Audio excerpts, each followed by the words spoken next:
सभी लिसनर्स को नववर्ष की हार्दिक शुभकामनाएं। हिंदू नववर्ष शुरू हो चुका है। हिंदू नववर्ष की शुरुआत जो है नवरात्र के व्रत से होती है। तो आइए जानते हैं कि नवरात्र के व्रत में हमें अपने स्वास्थ्य का ध्यान कैसे रखना चाहिए। कुछ चीज़ों का विशेष ध्यान रखें, जैसे कि जब नवरात्र के व्रत शुरू हो जाते हैं तो हमारा खान पान और दैनिक दिनचर्या बिल्कुल परिवर्तित हो जाती है।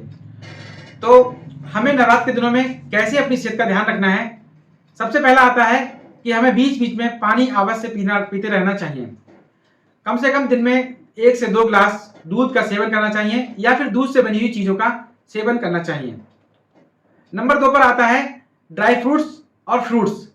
हम फ्रूट्स का जूस ना पी के पूरे फ्रूट्स का सेवन करें, पूरे फल हमें खाने चाहिए और ड्राई फ्रूट्स का सेवन बीच बीच में हम करते रहें। यह हमारे स्वास्थ्य के लिए काफ़ी फायदेमंद साबित होगा।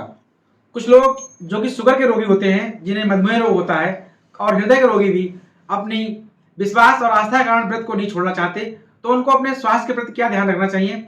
उन्हें जो शुगर के रोगी हैं मीठे का सेवन कम से कम करें, साथ में सीधे नमक का सेवन कर सकते हैं, जिससे कि उनकी और दिनचर्या प्रभावित ना हो। लंबे समय तक खाली पेट नहीं रहना है।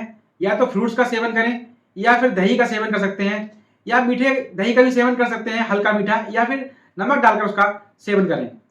साथ ही हमें जो हृदय के रोगी हैं, अक्सर देखने में आता है जब व्रत शुरू होते हैं तो हम लोग तले हुए आलू को छौंक कर या फ्राई करके उनका सेवन करते हैं, जो हमारे हृदय रोग के लिए बहुत ही ज़्यादा नुकसानदायक होता है, क्योंकि आलू में काफ़ी सारा कार्बोहाइड्रेट्स होता है जो हमें नुकसान पहुंचाता है। आलू को हम इस रूप में उपयोग ना करके दूसरे रूप में भी उपयोग कर सकते हैं। साथ ही लौकी का सेवन या खीरे के रायते का सेवन हम करते हैं। हृदय रोगियों के लिए तला हुआ भोजन बहुत ज़्यादा नुकसानदायक होता है। हम दिन भर जब खाली पेट रहते हैं, कुछ खाते भी नहीं हैं और रात को इकट्ठा बहुत सारा जब भोजन तला बना खा लेते हैं तो हमारे पेट को भी दिक्कत होती है। उपवास का मतलब होता है कि हम अपने पेट को आराम दें।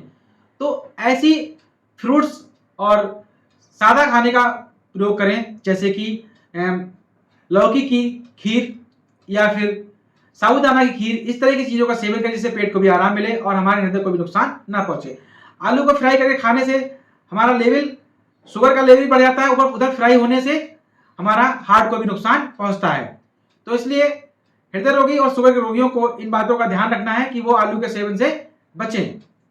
हमारी गर्भवती बहनें जिन्हें व्रत रखने को मना किया जाता है, लेकिन उसके बावजूद भी कुछ बहनें हैं जो व्रत नहीं छोड़ना चाहती हैं, तो उनको दिन में कम से कम 2 से 3 गिलास जूस और साथ ही दूध का सेवन करते रहना चाहिए। कुछ कुछ समय के अंतराल पर फलों का सेवन करें, ड्राई फ्रूट्स का सेवन करें और उसके साथ ही शेक और बनाना शेक केक भी व्रत के लिए बहुत अच्छे स्रोत हैं। इनमें हम ड्राई फ्रूट डाल सकते हैं और अपनी इच्छा अनुसार स्वीट्स को मिश्रित कर सकते हैं या बिना फिर शुगर डाले ही उसको यूज कर सकते हैं, जो हमें शुगर के लिए। इसके साथ ही नारियल पानी का सेवन भी करती रहें। उसी के साथ ही हमारे बड़े बुजुर्ग माताएं और चाचा लोग वो भी व्रत रखते हैं, मानते नहीं हैं, तो उनको भी कसरत भी करना चाहिए। उसके साथ ही पानी का सेवन भी करें और अपनी इच्छा शक्ति के अनुसार ही व्रत को धारण करें। जितना हो सके उतना ही व्रत रखें, अन्यथा शरीर पर लोड न डालें। सभी को हिंदू नववर्ष की हार्दिक शुभकामनाएं। धन्यवाद।